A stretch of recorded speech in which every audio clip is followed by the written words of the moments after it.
The deep night was slowly but surely closing in on the city.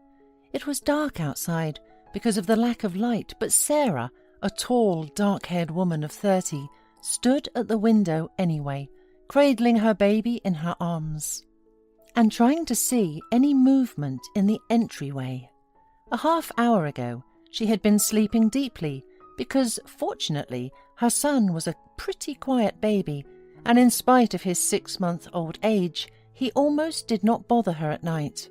But today the baby, as if anticipating some kind of trouble, suddenly woke up in the middle of the night. Sarah, cradling the baby, looked into the next room, where her husband Liam was supposed to sleep, and to her great surprise, she did not find him in bed.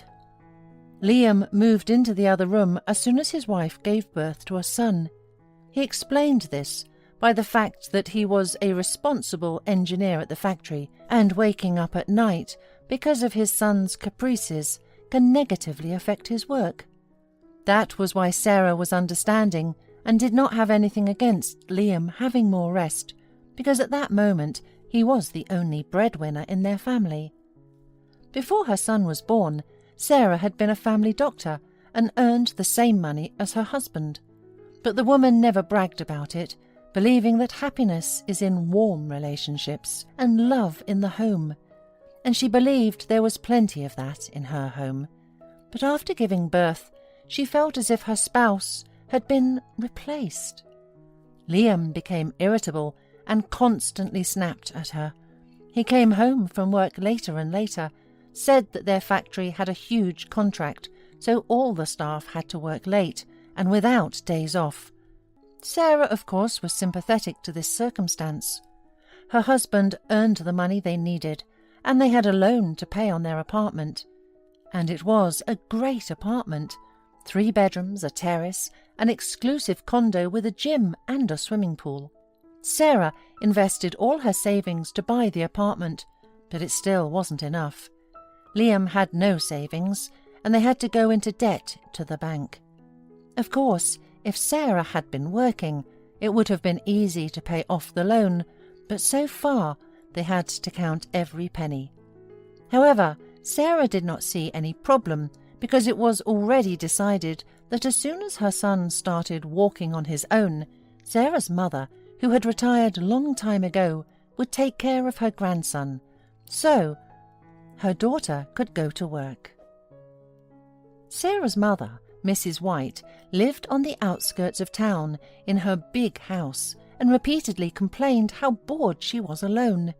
Her children had grown up a long time ago and moved away, getting excellent educations and working mostly abroad. Mrs. White had 3 children, and only Sarah stayed by her side. That was why she tried to help in any way she could. Unfortunately, Mrs. White's husband passed away early, leaving his wife a house and a beautiful memory of himself. Many times Mrs. White offered to sell her property and move into some small apartment because she did not need much in her old age. She wanted to give the rest of the money to her younger daughter and son-in-law so they could pay for their own apartment and not worry every month that they might be left without a home.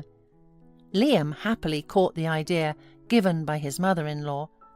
"What a good idea! Why do you really need such a big house? And this way you can help your daughter, especially since your older children are much better off. Your son is a lawyer in an international company, and the eldest daughter is a programmer and does nothing else but travel with her husband to the resorts, making a living by pressing the keys on the keyboard while lying on a chaise lounge under the sound of sea waves. But we do not live so rich. I have to work in a factory for 3 people to pay off the loan, and now the baby was not quite in time. So your help would be very useful, and I'm even willing to take the trouble to sell your house and draw up all the documents." But Sarah was strongly against selling the house she grew up in. "Thank you, dear Mummy, but I would like my son to come and visit you and play in the fresh air, swim in the pool, and we would have the whole family gathered at the table in the garden, chatting merrily and drinking tea with your cakes as once. And by the way, brother and sister still sometimes remember about the homeland and come. Are we going to meet them in the small apartment?" "You're so stupid," Liam immediately snapped.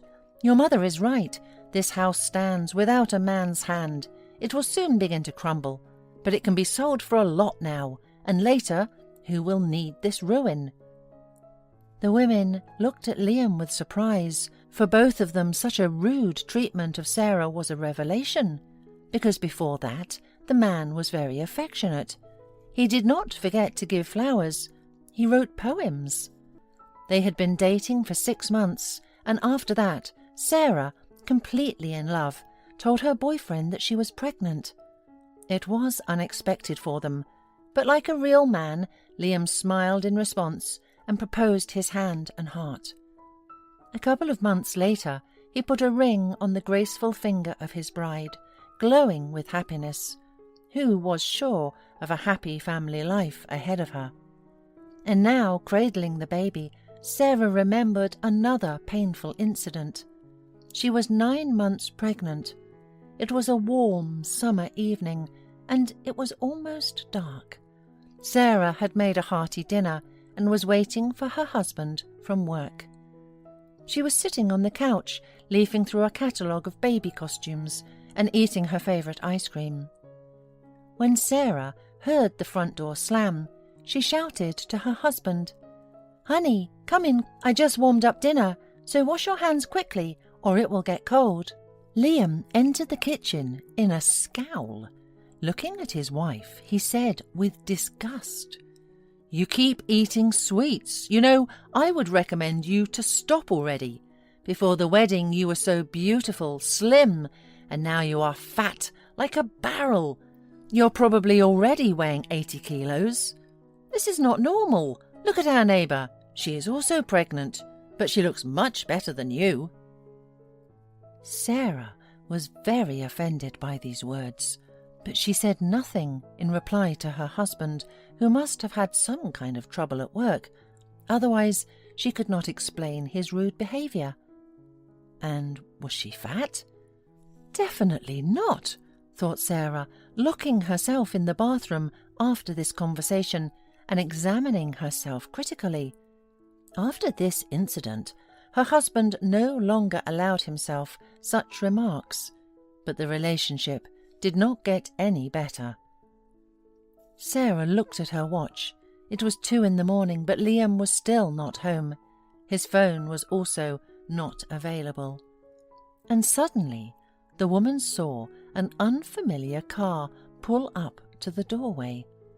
The car stopped and the light inside came on. Sarah could not believe her eyes. Her husband and an unfamiliar young woman with bright red hair were sitting in the car. The woman leaned over to Liam and gently kissed him on the lips. Then the couple embraced and said goodbye, and the man got out of the car. Tears came pouring out of Sarah's eyes, and her shoulders shook in a fit of sobs. In order not to wake her son, who had just fallen asleep, she carefully moved him to the crib and then went out into the hallway, waiting for her husband. A few minutes later, the key rattled in the lock, and Liam, shining and smelling of feminine perfume, entered the apartment. Seeing his wife on the threshold, he did not even change his face, realizing at once that she knew all about his adventures. "So that's what your job at night is all about? I thought that engineers do something else, and you seem to have taken a part-time job," said Sarah, who could barely see her husband from behind the flowing tears. But Liam did not feel the slightest sympathy for his wife. He was a real womanizer by nature, and had already regretted many times that he had shown nobility by marrying Sarah. He met her quite by chance in the theatre. His girlfriend didn't come, so he decided not to miss the opportunity and introduced himself to Sarah, who, just like him, was bored alone in the foyer of the theatre. And now, looking at her almost hatefully, Liam said, "You know, dear, I had to find another woman because of you. Have you looked at yourself in the mirror? You've become fat, and it's disgusting to go out with you. I'm sick of it all. The fact that I married you was my biggest mistake, which I regret very much. But Rose opened my eyes that you seduced me and got pregnant on purpose. Luckily, a real man always has a choice. Tomorrow my vacation starts, and I'm going to sea with Rose. Of course, I refused because of you, but it's not too late to fix it. And when we come back from holiday, I'll move in with her. She's a real lady, very pretty and well-groomed, not like you. By the way, pay for the loan yourself from now on, or whatever you want. You can ask your mummy for money, or your brother, and I don't care. I'll file for divorce myself, and do not dare to demand alimony from me, or I'll do a DNA test, because clearly the child does not even look like me." After these words, Liam went to his room to pack his things, having previously called his mistress to come and get him. Sarah was so shocked by what she heard. She did not even know what to say. And it was not in her character to make a stormy showdown with throwing things out of the windows and shouting curses. Liam had already left the house in silence, but she was still sitting on the ottoman in the middle of the hallway, sobbing. 6 months passed. Apparently Liam's vacation was prolonged, because he did not even think of showing up at his once native family any more, sending a notice by mail that he agreed to divorce his wife without his presence. The woman had to take her husband's advice and borrow money to pay the loan from her brother, but very soon she herself was going to go to work, and then things would certainly get better. In the meantime, she devoted all of her time to her son, walking outside all day long. One beautiful sunny day, she met a man with a baby the same age as hers.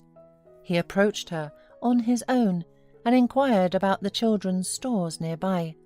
It turned out that he had recently moved to the city from the countryside and had not yet gotten used to it. A pleasant conversation started between the adults. Sarah learned that Ben brought up his son alone. His wife had dumped them without remorse, leaving for another country with her lover and taking no interest in her son's fate. Ben had worked as a car mechanic for many years and was going to open his own car repair shop later on. In the meantime, he did not want to leave his son in the care of other people. Embarrassed, he admitted that looking after his son and spending time with him was a great pleasure, which he did not want to give up. So, Sarah and Ben began walking with the children together. Perhaps a similar misfortune brought them closer to each other. Days went by, and then one day Sarah received a proposal from Ben to tie their lives together. By that time, Sarah was already convinced that Ben was a good and kind man and adored children, so she accepted without hesitation. Soon after the wedding, Sarah returned to work. She knew that her son was under the safe care of her husband. The couple decided that Ben would take care of their own business when the children went to kindergarten. One day there was a loud knock on the door. Sarah was surprised to see her ex-husband on the doorstep. As if nothing had happened, Liam returned after a very long absence to his former family. Falling to his knees, he began to apologize for his stupidity. Of course, it was not remorse that brought the rascal back. Just to his horror, Liam suddenly realized that finding a new mistress was not so easy for him. Young women were no longer interested in him, and the wiser women of his age immediately read out his past by his eyes and habits. That's why Liam remembered his ex-wife. thinking that if he would ask her forgiveness, she would immediately forgive him. But seeing Ben behind Sarah, Liam instantly realized that his place was already taken. As a farewell, Sarah promised that in memory of his former services, he could go to her for a free medical consultation. After that, the woman slammed the door in the face of her ex-spouse and, turning to Ben, hugged him.